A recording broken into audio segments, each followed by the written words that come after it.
그래요. 이 안내렌즈 삽입술은 라섹과 달리 해상도나 밝기, 색감의 변화가 없다라고 하셨잖아요. 네. 그 내용을 좀 더 자세하게 설명 부탁드릴게요. 네. 라식 라섹은 레이저로 각막을 절삭하는 수술입니다. 네네. 레이저 기술의 발달로 레이저 빔의 크기는 작아지고 속도는 더 빨라졌고 네. 정확성도 더 향상되었지만 아무리 좋은 레이저라고 해도 절삭한 각막의 표면이 수술 음. 전보다는 조금 거칠어지게 됩니다. 음. 이런 부분에서 해상도 저하가 조금 있을 수 있습니다. 네. 그리고 근시가 심해서 각막에 절삭약이 많았던 분들은 야간에 좀 네. 어둡게 느낀다거나 색감도 수술 전과 조금 차이를 느끼는 분들이 있는데요. 안내렌즈 삽입술의 경우에는 각막에 변화가 전혀 음음. 없기 때문에 이런 문제점이 생기지 않습니다. 근데 이 안내렌즈 삽입술은 렌즈를 넣는 거라서 공간이 있어야 되잖아요. 네. 그래서 뭐 누구나 받을 수 있지는 않을 것 같은데 혹시 불가능한 경우도 있을까요? 네.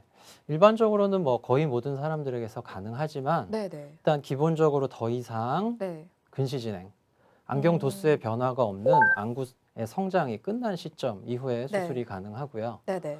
아까 말씀드렸듯이 수술을 위해서 렌즈를 넣을 만한 충분한 공간이 있어야 합니다. 음. 따라서 앞서 말씀드린 전방의 깊이가 상당히 중요하고요. 네. 뭐 망막 질환, 백내장, 녹내장, 포도막염 등의 기타적인 안과 질환이 있는 경우에도 수술이 불가능한 경우가 있습니다. 그래요? 네. 지금 전방의 깊이가 중요하다라고 하셨는데요. 만약에 전방의 깊이가 깊지 않을 경우에는 그러면은 후방에다가 렌즈를 삽입하게 될까요? 그렇지는 않고요. 이 그래요? 수술 가능한 권장 전방 깊이가 이제 네네. 전방 렌즈, 후방 렌즈에 조금 차이는 있는데 네. 두 렌즈 모두 일정 이상의 전방 깊이가 있어야지 수술이 가능합니다. 그렇군요. 알겠습니다. 자, 이제는 수술 방법을 좀 더 자세히 알아보겠습니다. 먼저 수술 전 주의사항과 하는 행동들을 알아보도록 할 텐데요. 이 수술을 받기 전에 검사도 받을 것 같고 하긴 하는데 어떤 검사를 받고 어떤 시술을 받게 될까요? 네. 굉장히 정밀한 수술이기 때문에 뭐 음. 일단 가장 중요한 건 기본 검사입니다. 네. 정밀 검사를 통해서 눈의 상태를 파악하고 수술 가능 여부나 수술 방법, 안내 삽입할 렌즈의 종류, 도수 이런 걸 결정하기 때문에 검사 결과에 오차가 있으면 결과도 좋지 않고 부작용이 음. 생길 수 있습니다. 네. 검사가 다 끝나고 일단 수술 결정이 되고 나면 네. 안내 렌즈에 따라서는 수술 전에 미리 레이저로 홍채 절개술이 필요한 경우도 있습니다. 수술 전에 레이저를 이용해서 홍채를 절개하는 이유는 뭘까요? 아까 말씀드렸던 전후방, 이 공간에는 방수라는 물로 네네. 채워져 있는데 네네. 보통 뒤쪽에서 앞쪽으로 방수가 흘러나가게 됩니다. 네. 안내렌즈 삽입 수술 후에 보통 이 방수의 흐름에 문제가 음음. 생겨서 안압이 오르는 경우가 있습니다. 음. 안압이 많이 오를 경우에는 눈에 손상을 줄 수 있어서 네. 특히 시신경에 문제가 되기 때문에 이를 예방하기 위해서 홍채 구멍을 뚫어주는 홍채 절개술을 수술 전에 하게 되는 것이죠. 그럼 그런 경우에는 무조건 절개를 해야 되는 거예요? 뭐 반드시 그런 건 아닙니다. 네네. 요즘은 아쿠아 ICL이라고 네네. ICL 자체 가운데 쪽에 구멍이 뚫려 있어서 음음. 수술 전에 홍채 절개술 없이도 수술이 가능해졌습니다. 기술이 점점 발전을 하고 있네요. 네. 그리고 아까 그 이 수술 전에 검사를 정말 정밀하게 잘 해야 된다라고 하셨잖아요.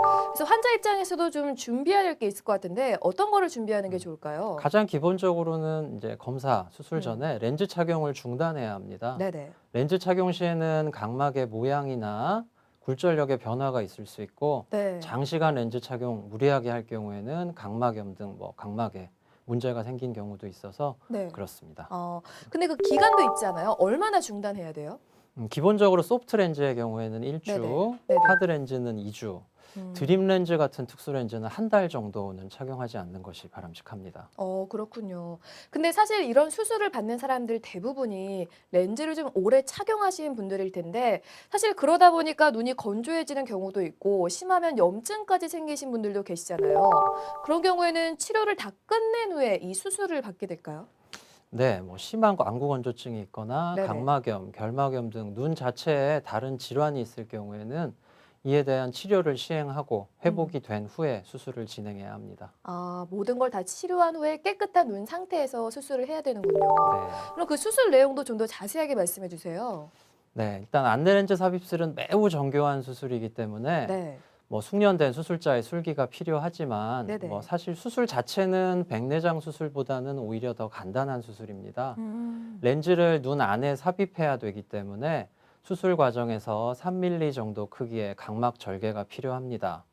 수술이 끝나고 일반적으로 절개 부위에 따로 봉합이 필요하지는 않고요. 네. 각막을 절개한 부분을 통해서 렌즈를 눈 안쪽으로 넣게 되는데 음. 알티산, 알티플렉스 같은 전방 렌즈 경우에는 홍채 앞에 고정을 하는 방식으로 수술이 진행이 되고 네. ICL의 경우에는 홍채와 수정체 사이에 공간에 위치시키게 됩니다. 근데 이렇게 뭐 전방이든 후방이든 간에 렌즈를 삽입하게 되면 시력이 얼마나 좋아질까요? 대부분 원하는 결과인 1.0 이상의 시력은 나오게 됩니다. 네네. 그렇군요. 1.0 정도만까지만 나와도 굉장히 좋을 것 같은데 근데 이 시력이 우리가 수술 전에 안경이나 렌즈를 꼈을 때 그 시력과 비슷하게 되는 거예요? 그렇습니다. 어. 만약에 교정 시력이 좋지 않았던 경우에는 네. 1.0 이상의 시력을 얻을 수는 없습니다. 아 그래요? 네, 초고도 근시나 네네. 약시 등 눈에 특별한 문제가 있을 경우에 네. 안경이나 렌즈로도 네. 교정 시력이 1.0까지 얻을 수가 없게 되는데 네네. 이런 경우에는 안경이나 렌즈로 가능한 본인의 최대 교정 시력이 수술로 얻을 수 있는 최고의 결과라고 봐야 됩니다.